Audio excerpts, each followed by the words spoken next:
So guys এখানে হচ্ছে picnic. চলো তোমাদের সাথে শেয়ার করি যে কিভাবে পিকনিকটা হচ্ছে বা কিরকম পিকনিকটা হচ্ছে। চলো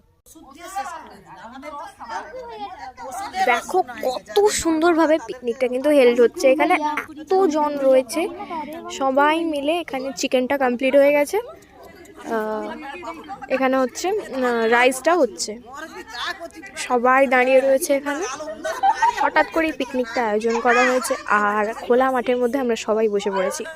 এত সুন্দর জায়গাটার মধ্যে পিকনিকটা, তোমরা জাস্ট দেখে নাও সারাউন্ডিংসটা। বাই, দেখা হচ্ছে নেক্সট মিনি ব্লগ নিয়ে। টাটা।